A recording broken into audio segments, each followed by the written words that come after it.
Merry Christmas Eve, Rasmanites, and welcome to 25 Days of Christmas, day 24.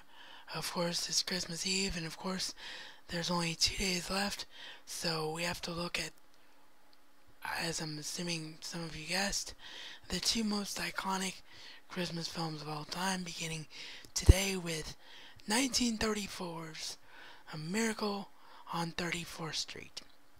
This one, of course, tells the story of Santa, who decides to go to New York City because he's frustrated with Christmas and feels like he needs to convince people to believe in him that don't. And he gets a job working as Santa in Macy's department store and meets up with a lady who just so happens to be the woman that hired him, who just also happens to be the daughter of a little girl who she has told not to believe in Santa. So he's made it his mission to turn them both around and make them both believe. And in the course of all that, has not hid his identity, registered at Macy's as Santa under the name Kris Kringle. People began to question his sanity, and he is actually befriended by a lawyer who's in love with the mother of the little girl. So everything sort of intertwines together, and once the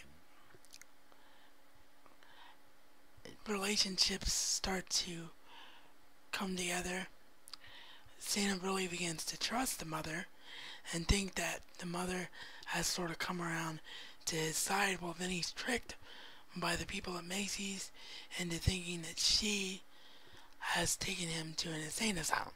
So he pleads guilty to being insane. He fails the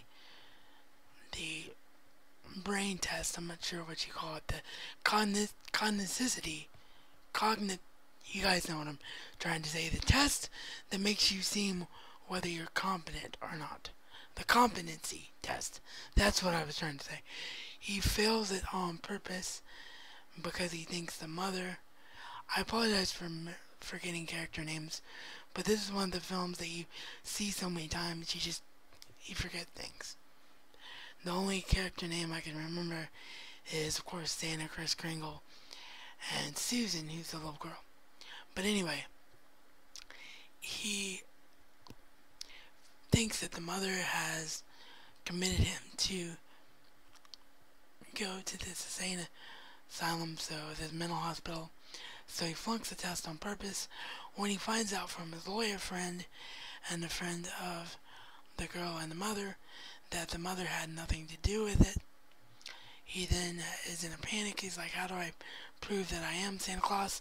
So the lawyer takes on his case and actually proves by ruling of the state of New York through a key witnessing of all of the letters to Santa Claus being dropped to him and delivered to him that he is the undisputed Santa Claus.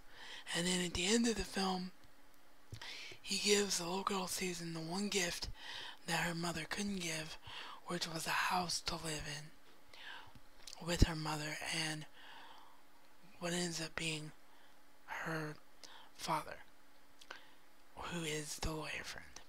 So I can see why this film is arguably the greatest Christmas classic of all time, other than the one we'll be discussing tomorrow. And yes, I am actually going to be doing a review on Christmas because unfortunately I don't own the film, so I couldn't film early today, and the only time that was on this year was tonight on Christmas Eve. So you will see a video from me tomorrow at some point. I just don't know when I'll be able to get it up. But I'm not going to say anything more, otherwise I'll give away what tomorrow's is for certain. But other than the one we'll be discussing tomorrow, I can totally see why many people feel that Miracle on 34th Street is the definitive Christmas classic of all time. I mean, it just has everything in it. Has definitive proof that Santa is real for all the children. Has a wonderful love story for the adults. and just a feel good spirit for the adults as well, and has great acting and great cinematography, and it's just a wonderful classic black and white film. I do love the 1994 remake by Chris Columbus and John Hughes, but I haven't seen it in so long that I couldn't really comment on it for 25 Days of Christmas. First time I ever saw Miracle on 34th Street, I was about 10 years old, and I've loved it every year since. I believe that I was at my aunt's father's house, if I'm not mistaken. So leave me all your comments and video responses on Miracle on 34th Street. And don't forget to check out the official sponsors of this program and channel, Handi Enterprises Inc., your productivity and communication specialist. All company contact information is down below in the description box. As always, I did receive a package today, so as soon as I can get help opening that, I will open it for the friend who sent it. So that might be today, that might be tomorrow or Wednesday. It just depends on when I can get it open. This is reality according to the Razman, and Razman style is not just a catchphrase, but a way of life.